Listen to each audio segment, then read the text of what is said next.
Today our story is called What's Inside Miss Molly's Locket, written by Louise Croft and illustrated by Sherry Buck Baldwin. Miss Molly was a teacher at a school just down the way. In the morning, she would walk there each and every day.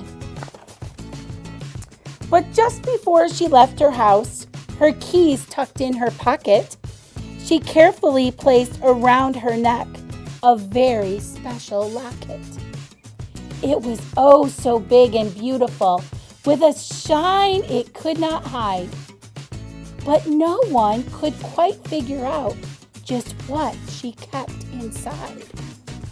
The school day would begin when the loud bell rang outside. The children would arise to pledge allegiance with much pride. Then the day was off and running. There were many things to learn, but wondering about that locket made their thinking wheels turn. Guessing and waiting, they couldn't take it any longer. The suspense inside would grow strong and even stronger. A hand would raise and wave frantically in the air. Miss Molly knew what was coming and would grin from ear to ear. "Tell us the secret of the locket," a child might sometimes ask. Miss Molly would refuse and say, "Please get back on task." The mystery grew so large, and oh, why this needed to hide, until one day Miss Molly said, "Something very special is inside." It was a brisk fall day. The sun was beaming down.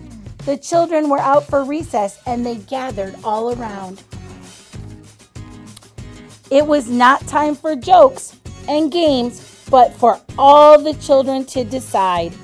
What did Miss Molly keep in her locket, hidden deep inside? Campbell was the first to speak. His mind was quickly ticking.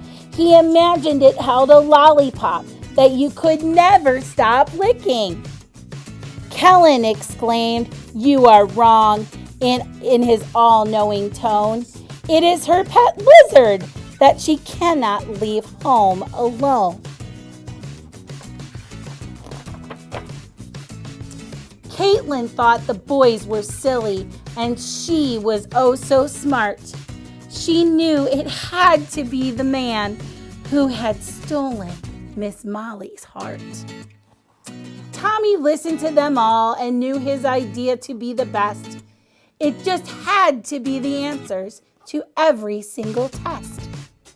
Ella disagreed. "It is magic pixie dust." Miss Molly then could put a spell on those she did not trust. Back inside, every child went to take a seat. Still confused, they hung their heads, sad and in defeat. A gloomy feeling filled the room, and each child in every chair. They each looked at Miss Molly, faces covered with despair. "Could someone please tell me what is wrong with all of you? There really is no need for you to sit there looking blue." Maya was so brave and often spoke up for the class. She mustered up the courage and broke the silence at last. "Miss Molly, you wear your locket every day to school, and you know that all of us think it's really cool. Countless times we've begged to know what is inside. We are tired of not knowing. Our frustration we can no longer hide."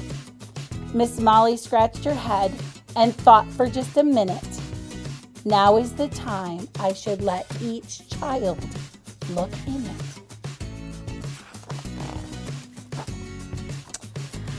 Before I share my secret for each of you to see, I want you to know that what is inside is very special to me. Then each child stood in line, patiently in place, and what they saw when they looked inside